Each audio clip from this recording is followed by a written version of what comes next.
Sejan, pozdravljen. Dobar dan. Danes v Karlovčku predstavljaš svojo izkušnjo boja proti diabetesu tip 1. Lahko poveš čisto na kratko, kaj se je zgodilo, kako so prišli do diagnoze, čisto za uvod, kako so prišli do diagnoze in kako si se odločil, da se boš uprl tej civilizacijski bolezni, ki v tem primeru, če gre za diabetes tipa 1, tudi gre za pomanjkljivost delovanja trebušne slinavke. Tako je. Ta diagnoza je postopoma prihajala, to je bilo vedno huje. Pil sem po 12 litrov vode tudi dnevno, po 20krat na dan sem šel na WC in v glavnem videl nisem več nič. Ko sem šel po lekarno, ko resnično nisem več videl, kaj se dogaja z mano, oče mi je posodil očala od +2 dioptrije in še tisto sem bila premalo. In potem so mi takrat diagnosticirali, pravzaprav so mi dali test krvi in sploh ni pokazalo nič. In v glavnem so me hitro dali, da grem k dežurnemu zdravniku in takrat so tudi oni meni pregledali kri in tudi ni pokazalo. In oni so se takrat ustrašili, da ali imam prenizko ali imam previsoko.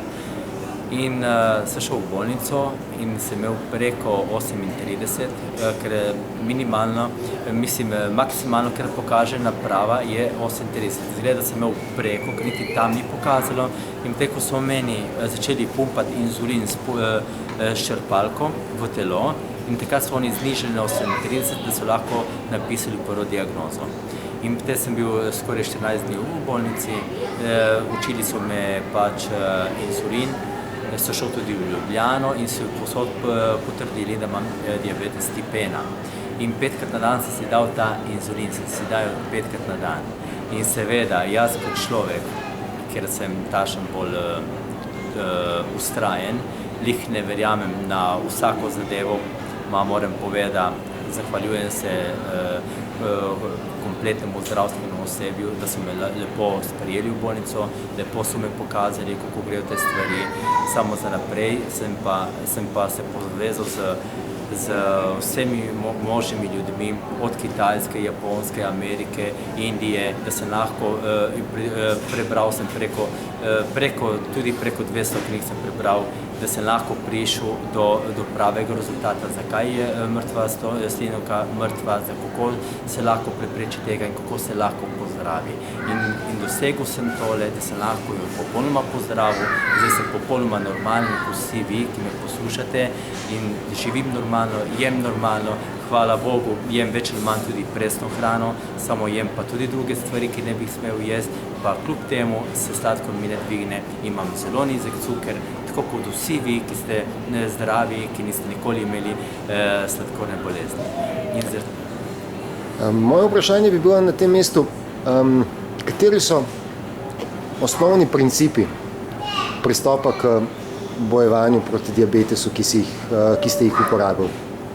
Ja, osnovni princip je verjeti vase, verjeti, da če bi bolezen slučajno prišla, bo tudi odšla, in biti zelo, zelo discipliniran, se pravi pri prehrani, pri določeni hrani, je treba vedeti, kaj lahko vzameš, kaj nekaj tukaj je. Tu govorimo o določenem postu, ki ne traja en teden, lahko traja tudi 1 leto, dokler se dobesedno jetra ne očistijo, ne popravijo, ker vse je odvisno od jeter.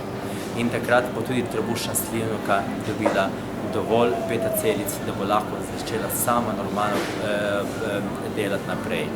In za pravilno hrano, s pravilno vadbo, brez nekega stresnega življenja, boste tudi vi, premagali, pa ne samo sladkorno bolezen, čisto vsako bolezen.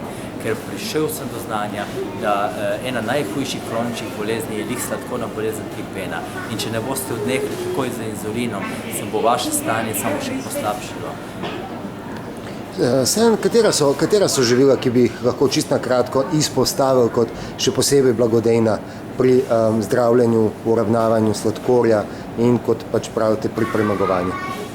Glejte, živila so monoživila, obvezno mono, brez glutena, brez pšenice, morajo biti glavnem, sadje, veliko sadja, veliko zelenjave, samo je treba vedeti, kakšno sadje jemati in ne zvečer jemati sadja.